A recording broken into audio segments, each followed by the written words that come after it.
নমস্কার বন্ধুরা, আজ আমি একদম নতুন ধরনের একটি পিঠে বানিয়ে দেখাবো, যেটি মাটির হাঁড়িতে সরু চাকলি পিঠে। এই পিঠেটা খেতে খুব টেস্টি হয়, তাই আপনাদের রিকোয়েস্ট করছি আপনারা প্রত্যেকেই এই ভিডিওটা দেখবেন আর বানিয়ে একবার হলেও খেয়ে দেখবেন বাড়িতে কতটা টেস্টি হয়। সরু চাকলি পিঠে বানানোর জন্য আমি এখানে 500 গ্রাম আতপ চাল নিয়ে 4-5 ঘন্টা ভিজিয়ে রেখে দিয়েছি। আর নিয়েছি 150 গ্রাম বিউলির ডাল নিয়ে ভিজিয়ে রেখে দিয়েছি, একই সময় মতোই ভিজিয়েছি। আর 1 বাটি ময়দা নিয়েছি। আতপ চাল আর বিউলির ডাল আমি মিক্সিতে একসাথে পেস্ট করে নেব। মিক্সির বাটির মধ্যে দিয়ে দিয়েছি আতপ চাল আর কিছুটা বিউলির ডাল দিয়ে পরিমাণ মতো জল দিয়ে দিলাম। এটা খুব বেশি ঘন পেস্ট করতে হবে না, একটু বেশি জল দিয়ে পেস্ট করলেই ভালো হবে। পেস্টটা খুব সুন্দরভাবে পেস্ট হয়ে গেছে বিউলির ডাল আর আতপ চাল। আবারও আমি কিছুটা চাল ছিল, ডাল ছিল, সেইটা দিয়ে দিলাম। দিয়ে আমি আবার আগের মতোই একইভাবে পেস্ট করে নিয়ে একটা পাত্রে ঢেলে নিয়েছি। ওই পেস্টের কিছুটার মধ্যে আমি দিয়ে দিচ্ছি ময়দা, দিয়ে একটু জল দিয়ে দিলাম, দিয়ে খুব ভালো করে আমি পেস্ট করে নেব সাথে। তাহলে ভালোভাবে এটা গুলে যাবে, ডেলা ডেলা ভাবটা থাকবে না। দেখুন কত সুন্দরভাবে এটা মিহি হয়ে গেছে, একদম গুলে। এটা পাত্রের মধ্যে ঢেলে নিয়েছি।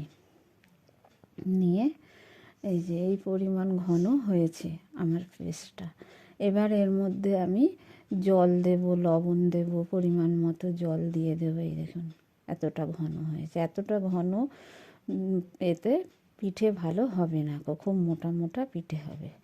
পরিমাণ মতো লবণ দিয়ে দিলাম আর এবার আমি পরিমাণ মতো জল দিয়ে দেব। এটা খুব বেশি ঘন হবে না, পাতলা করতে হবে। দিয়ে খুব ভালো করে লবণটা আমি মিশিয়ে নিয়েছি। এবার আমি পিঠেগুলো তৈরি করে নেব। সরিষার তেল নিয়েছি আর একটি কলা গাছের ডাঁটি ব্রাশ করে নিয়েছি। এটা পিঠেগুলো আমি বানাবো মাটির হাঁড়ির মধ্যে। দেখুন মাটির হাঁড়িটা গরম হয়ে গেছে, তেলটা খুব ভালো করে ব্রাশ করে দিয়েছি। এবার কাপে করে আমি ওই গোলাটা দিয়ে দিয়েছি চাল আর ডালের, দিয়ে আমি হাতে করে ভালো করে ঘুরিয়ে নিলাম। নিয়ে আমি ঢেকে দিয়েছি।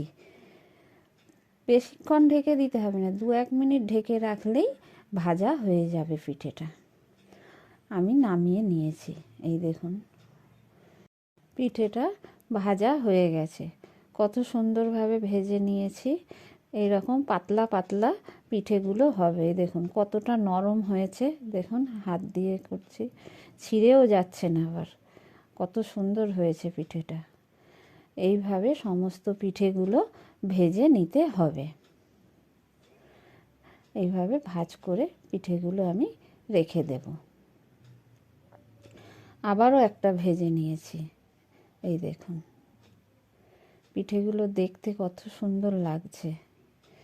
তাওয়াতে তো পিঠে করে অনেকেই খেয়েছেন, এই রকম হাঁড়ির পিঠে খেয়ে দেখবেন কতটা টেস্টি হয়। তাওয়ার পিঠে আর খেতে ইচ্ছা হবে না। এই দেখুন পিঠে ভাজা হয়ে গেছে। এবার নলেন গুড় দিয়ে আমি পরিবেশন করে দেব।